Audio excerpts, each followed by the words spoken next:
Welcome to the February 5th, 2025 episode of the Energy Show. I'm energy journalist Markham Hislop, and I'm joined, as almost always, by the other member of our team, our producer, MC Breadner. So take a bow, MC. Hi, Uh, Mark. Today, we are going to talk about something.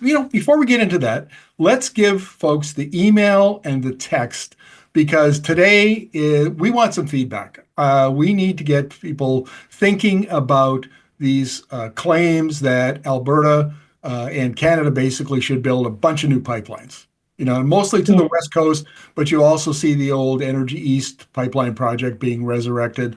And we've had some comments from politicians, a Quebec premier. I couldn't believe it. He was talking about, oh, maybe we should take another look at pipelines. And even the BC premier, David Eby, was saying, well, if you don't buy from us, then you're going to buy from Venezuela. Yeah, those kinds of it's the old narratives that are now being repeated by premiers with no evidence, no argument, nada.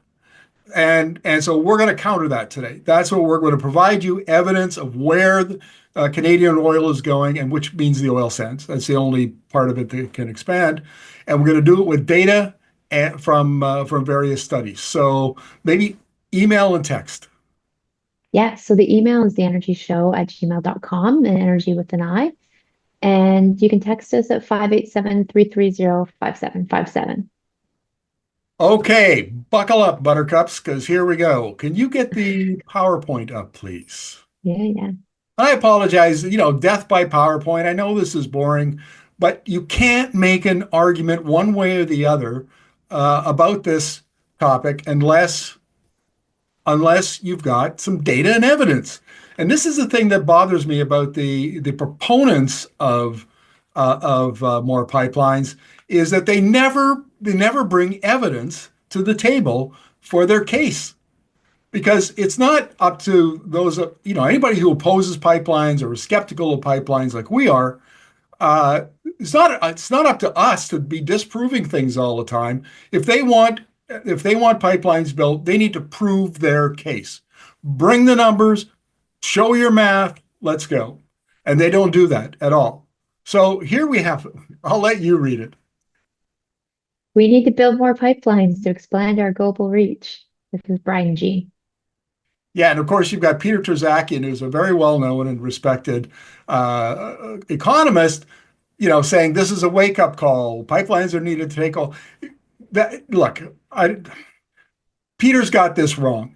That's all there is to it. And in my opinion, he's a little too close to the oil and gas industry, and he's repeating a narrative here. As we'll show, the data doesn't support his argument, and he's an economist. You'd think he would know a little bit, but whatever. The next one, please. So here we've got Heather Exner Pirot, and she's just talking about Wilkinson's comments that Wilkinson on a new east-west pipeline. I think most Canadians at this moment would probably think that's something we should do, but then says we would just ship our oil to different places, not augment the complete volume of oil being produced. Yeah, Jonathan Wilkinson is the federal natural resources minister, which includes energy. Right.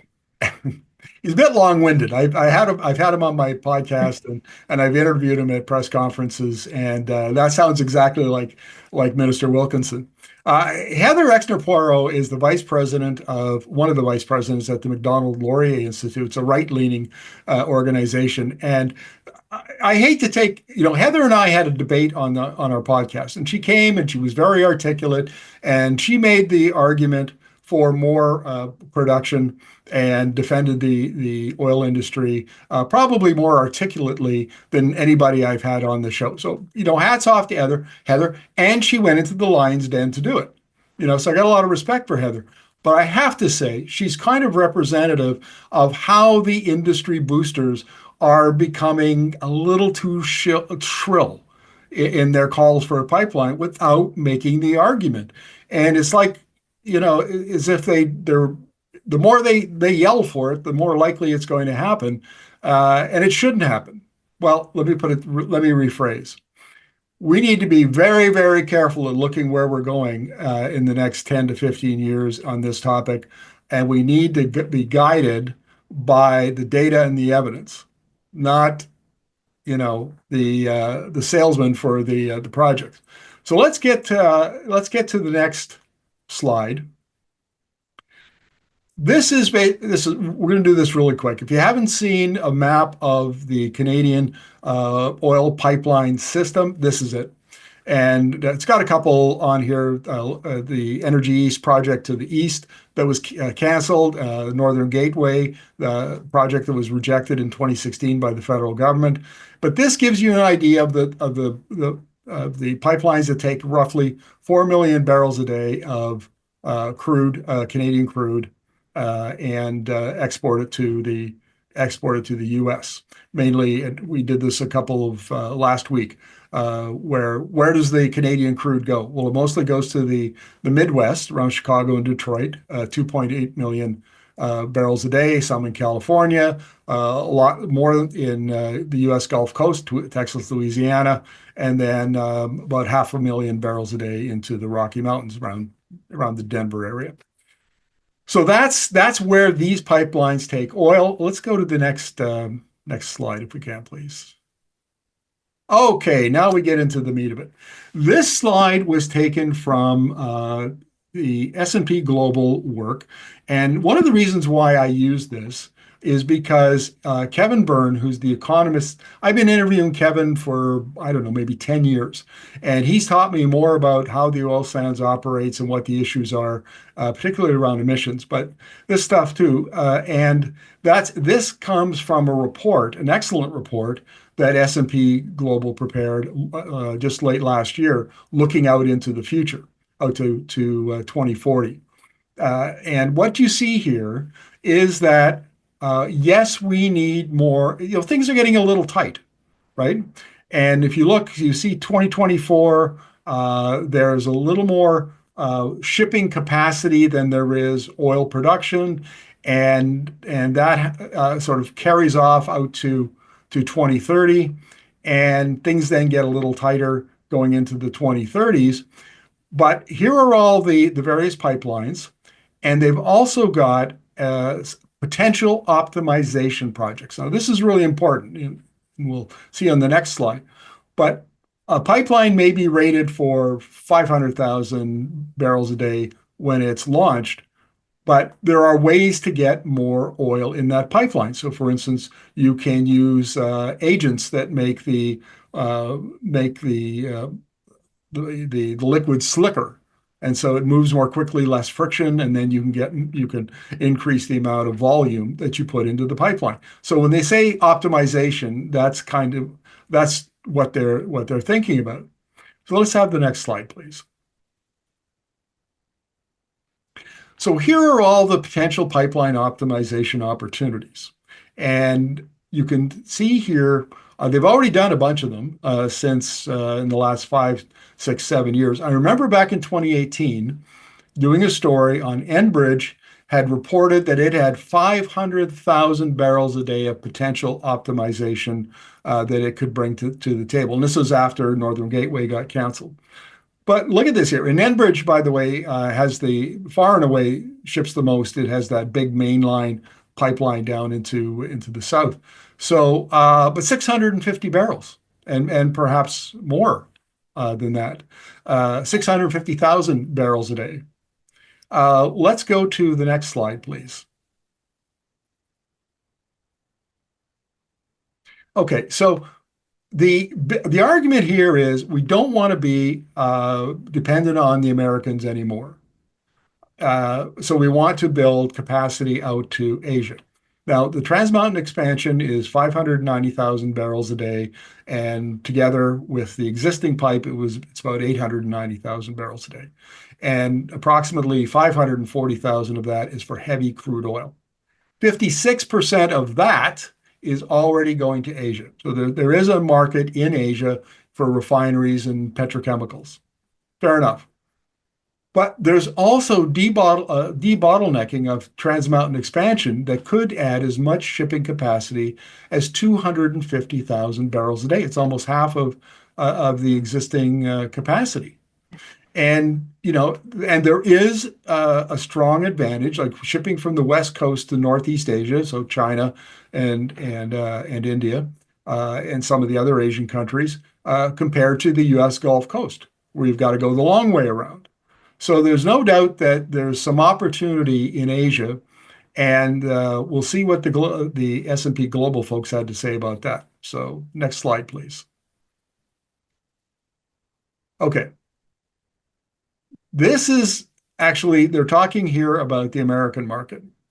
And I've often wondered, how the Canadian ultra heavy sour crude that is produced out of the oil sands will fare once demand begins to drop, because gasoline demand peaked in the U.S. in like 2017.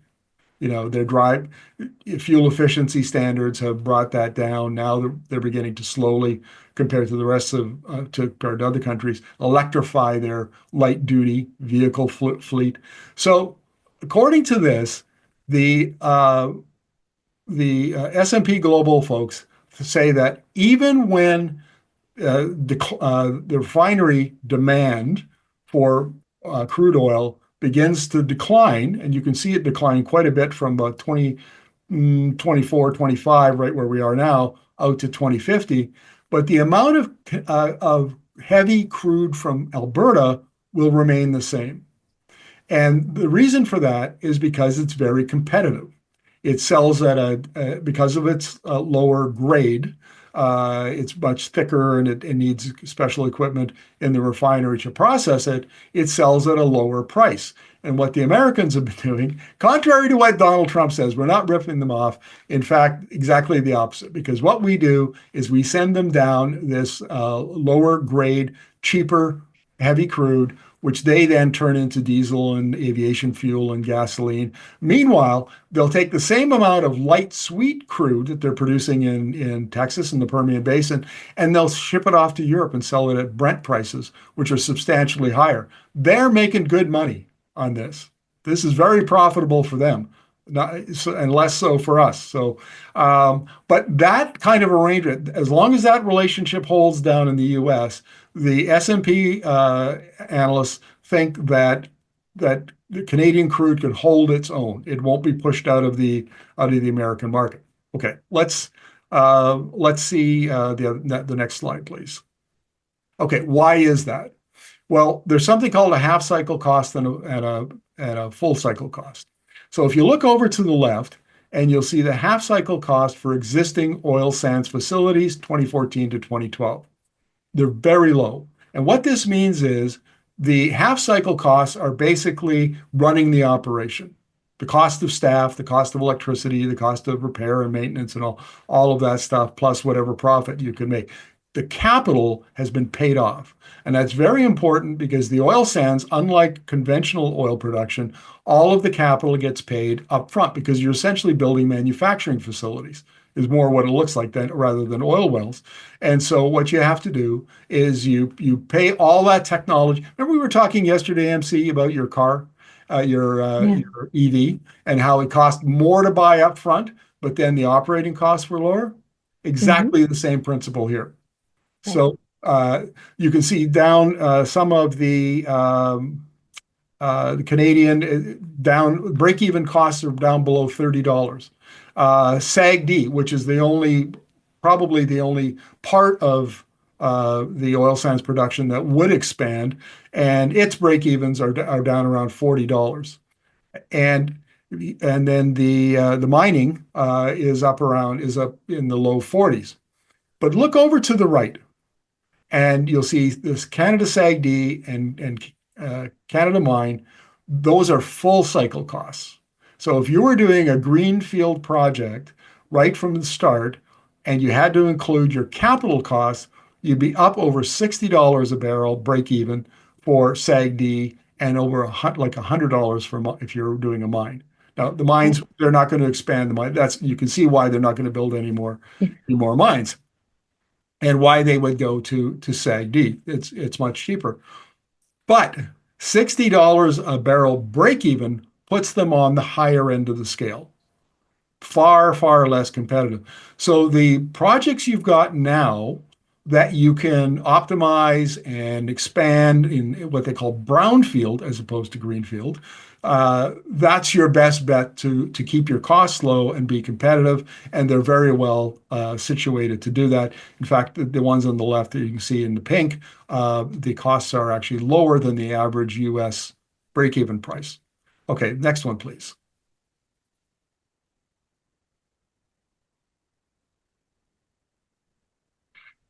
Now, this is a complicated graph, and I had to look at it for a while before I got the hang of it. But here's the thing that I want to, the only part of this that really matters is if there's an accelerated energy transition, it actually favors shale. Why? Because shale has a high decline rate. What that means is you pour, you set up your pad and you drill your bore and you frack it and then you produce it, and it produces a lot. They call it the shale gale for a reason, but it only does that for 2 or 3 years. And then it declines a lot, and then it goes into a much lower production for maybe decades. But the money where you make your money is in those first 3 to 4 years. And then it also has modularity. I mean, you can you do the same thing, on this pad as you did on that pad, and this in this field as you did on that field. So modularity, doing things over and over again, you benefit from the learning curve, and you get really, really good and efficient at it. And the American drillers have become very efficient at bringing down their costs. And the third is short development cycle. The time to take a shale well in the Permian Basin from planning to production is very short. And to do it in the oil sands is very long. And it's just the nature of the business. Not regulation, it's not any of that stuff. It's just the nature of the beast where you have to long planning, approval process, long build, it takes you a while to build all this stuff, then you got to ramp it up.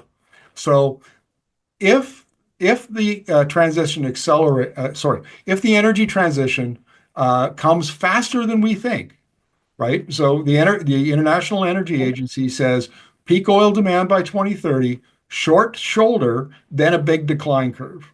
If that comes true, then the shale is as a competitive advantage over Canadian heavy. So lots of uncertainty here. We have to acknowledge that big error bars could go this way, could go that way. We really don't know at this point. It's too difficult to call with any precision.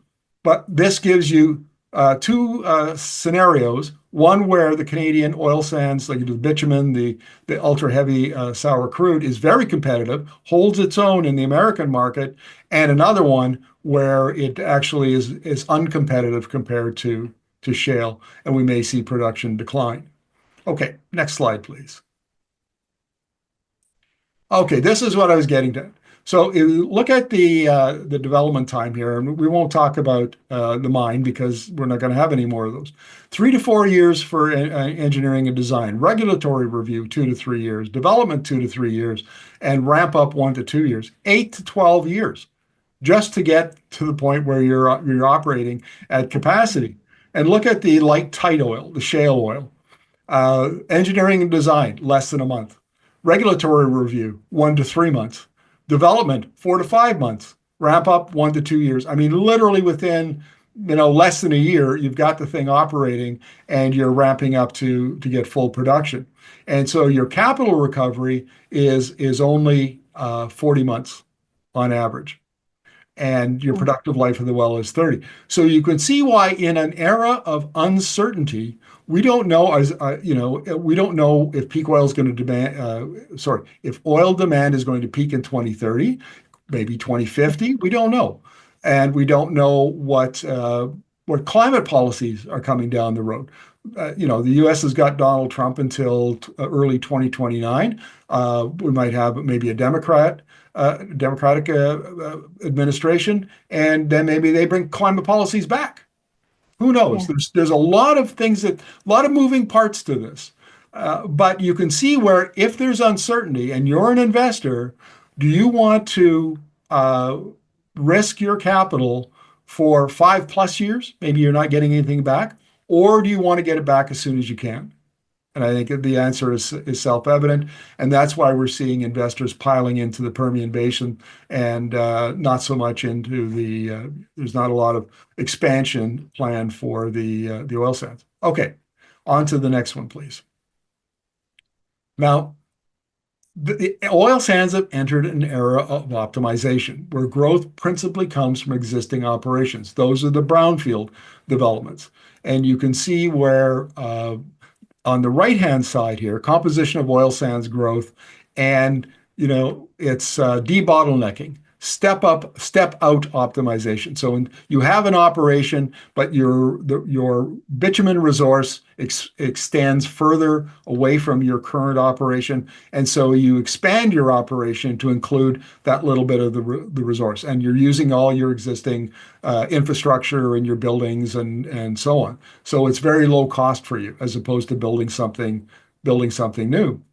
And in this case, what we're seeing is from S&P Global expects to go from about 3.3 million barrels a day to by 2039. Sorry, a peak will come in 2030 at 3.8. So we're only seeing 500,000 or 600,000 barrels of oil added from last year to the end of 2030. Now there are some more aggressive estimates, but we're only talking maybe 100,000 or 200,000 barrels a day. Right. Nobody is forecasting doubling of oil production.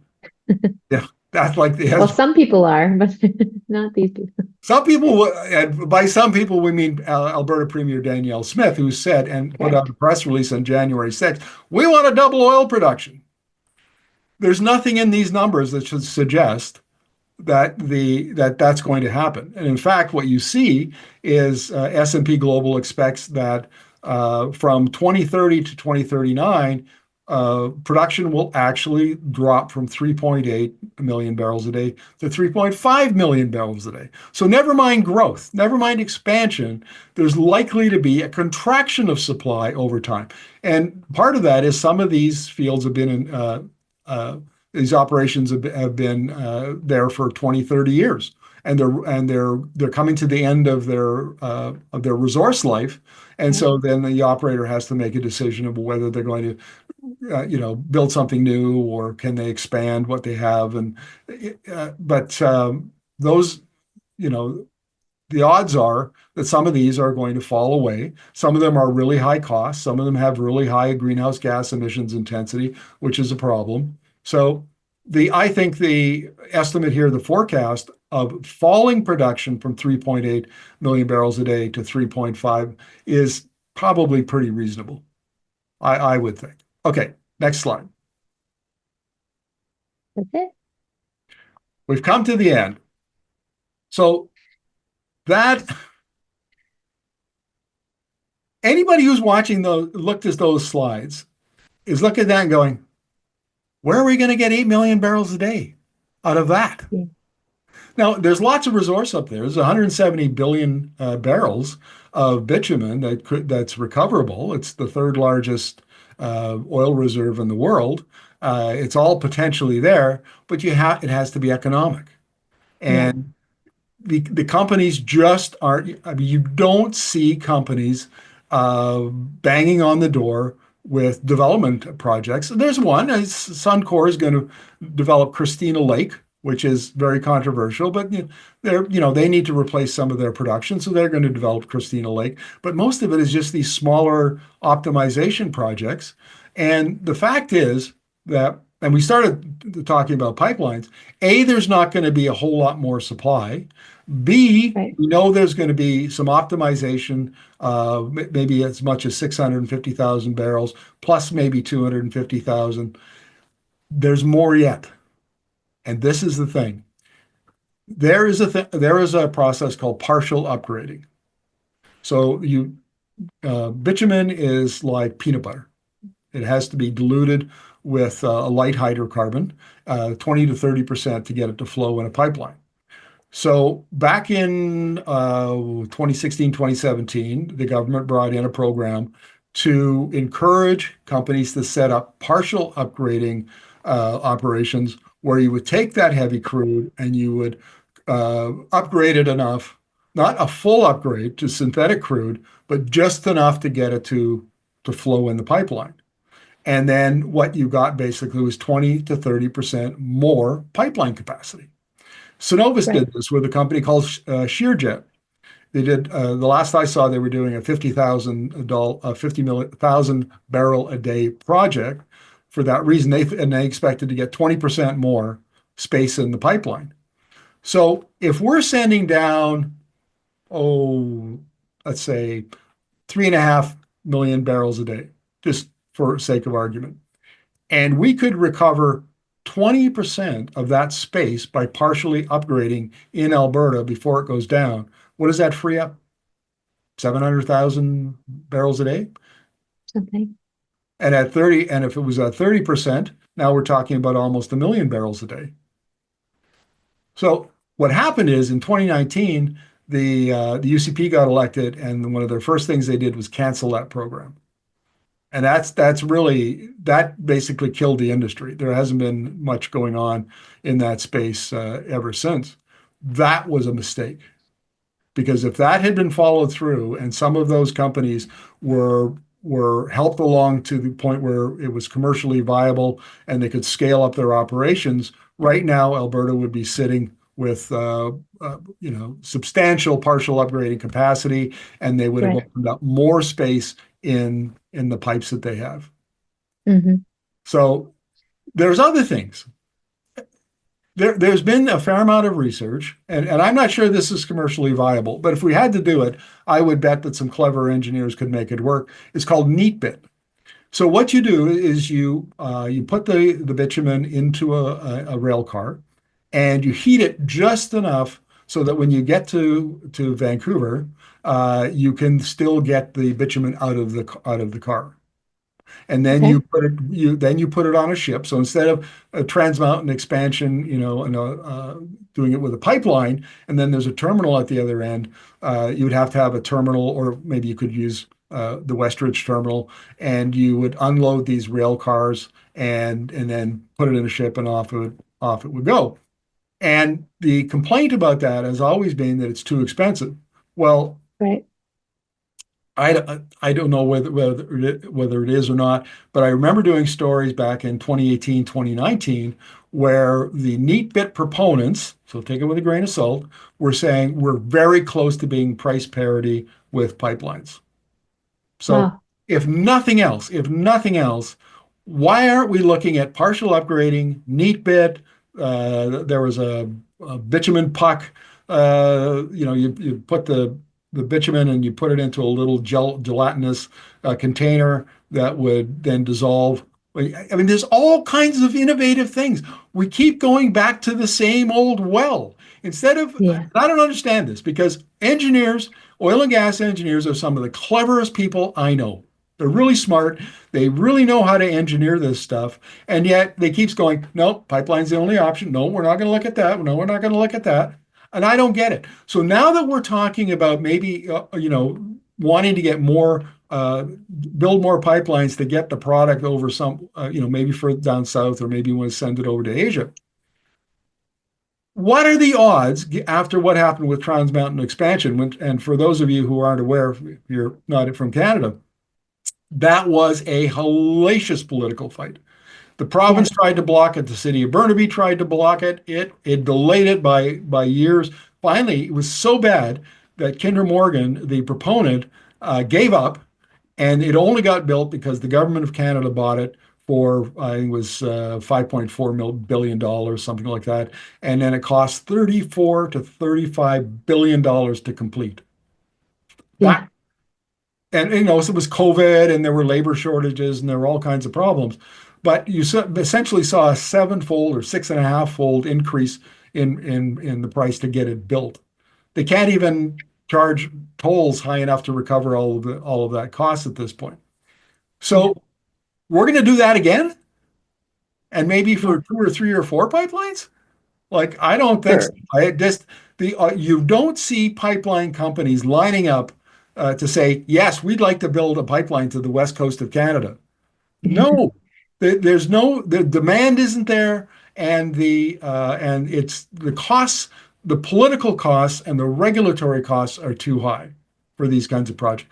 So now that begs the question: why is Brian Jean and Heather Exner-Poirot and many others arguing for more pipelines? It's very simple. And we've touched on this a number of times in this show, and I've talked about it in the podcast, and I've talked about it in columns. Alberta believes in the OPEC oil narrative. And Right. that narrative is that we make 103 million barrels a day today. And over time, out to 2050, that's going to expand to 120 million barrels a day.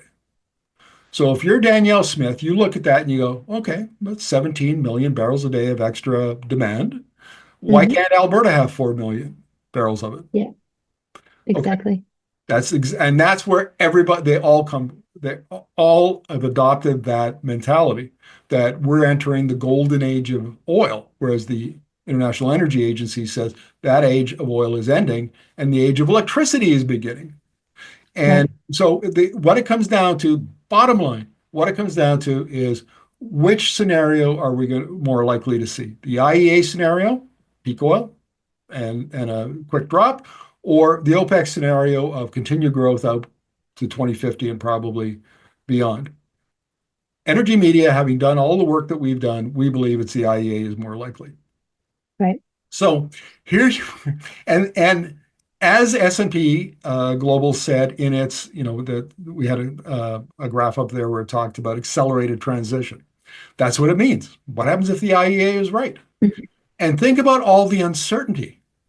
If you're a producer, if I invest $5 billion or whatever the cost of this new project is, am I going to have customers? Am I going to be able to get it to market? If you're a pipeline Mhm. company, you've got the future demand, you've got cost overruns, capital inflation, you've got political uncertainty and Yeah, regulatory uncertainty. Where in that scenario is the demand for to double Alberta oil production? I mean, at the very least, I'll grant you this. Maybe you could make an argument for one pipeline. I think that's dubious, but maybe you could do that. But four, eight?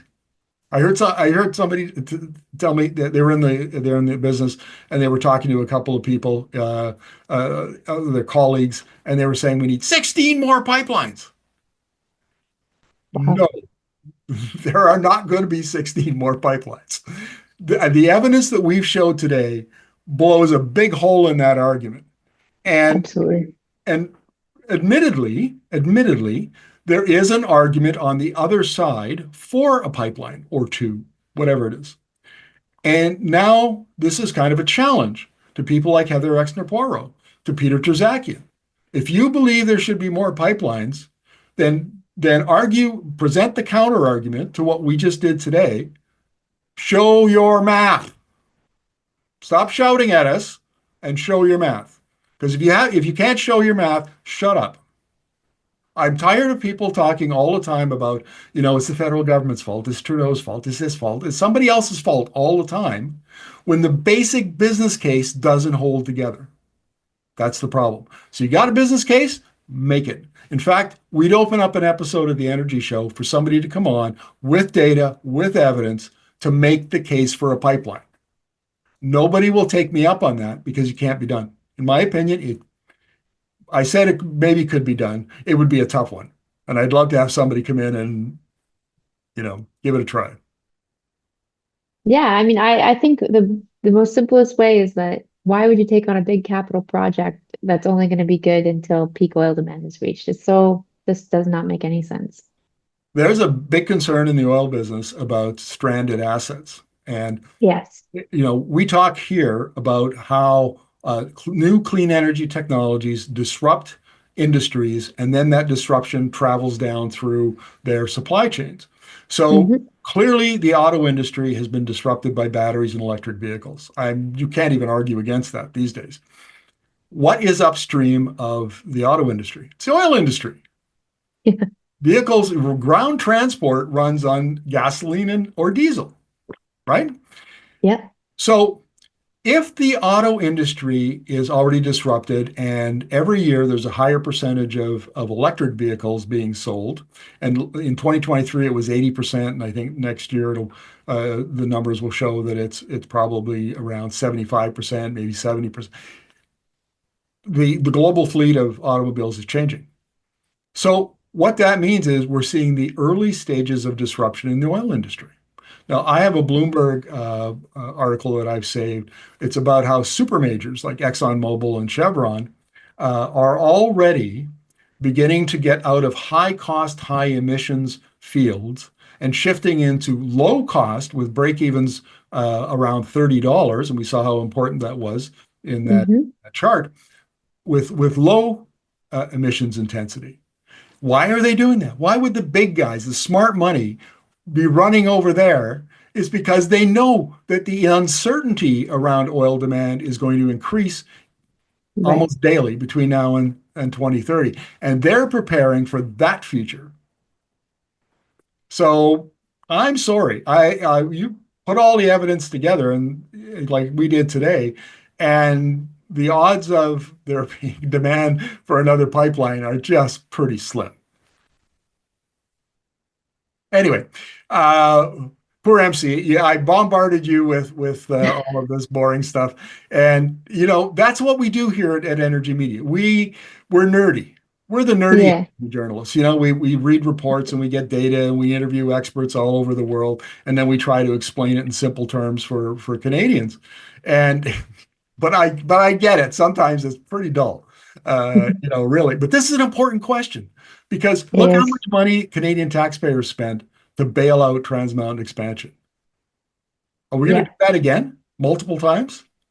Well, and I was on LinkedIn scrolling around today, and you see all of these pipeline engineers talking about how much safer it is, and they really pull on your heartstrings around, like gas explosions and transport trucks and all this stuff. So, I mean, it's hard and until you really look at the data, like what is the right move here? And you've got politicians on every side saying different things, It's hard to wade through and get to the crux of the problem.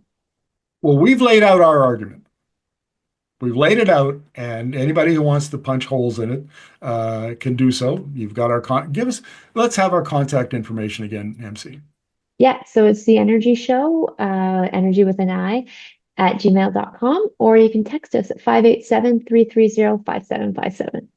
And if you want to listen to the podcast, it's the Energy Talks podcast. I think we're up to episode 420 now, and it's mostly global experts talking about various aspects of energy. So you can find that on your whatever platform you use for your podcast.